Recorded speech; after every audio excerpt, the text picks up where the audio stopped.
मिळालेला आहे। आम्ही अजिबात कुठेही माजणार नाही, उठणार नाही। जनतेची सेवा कशी करता येईल या 5 वर्षामध्ये आणि कणकवलीचा शाश्वत विकास म्हणजे मूलभूत सुविधा, आरोग्य, रस्ते, वीज, पाणी, शिक्षण हे देऊच, पण काहीतरी ठळक काम कणकवली शहरासाठी आपल्याला करावं लागेल आणि ती भूमिका माझी या पुढच्या काळामध्ये राहील। कारण मी कणकवली करायला शब्द दिलेला आहे।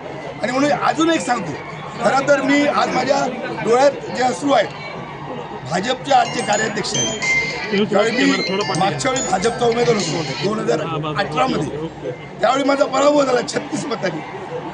त्यावेळी रवी चव्हाण कणकवलीमध्ये आले आणि रडले, एकटा म्हणून आज जसं मी रडतो त्यांना वाईट वाटलं की हा संदेश पाटील पराभूत झालाय। संदेश, अटल बिहारी वाजपेयी यांचं तू कविता लाव आणि पुढच्या वेळी तू निवडून आलं पाहिजे, ही प्रेरणा घेतली आणि मी आज त्या ठिकाणी निवडून आलेलो आहे। आणि मी तुम्हाला म्हणजे विरोधकाचं सुद्धा मोठेपण सांगतो, जो माझ्यासाठी त्यांनी ताकद लावली, लढला माझ्यासाठी, आणि ज्यावेळी मी पराभूत झालो 36 मतांनी त्यावेळी त्यांच्या डोळ्यामध्ये अश्रू होते आणि त्या अश्रूचं मी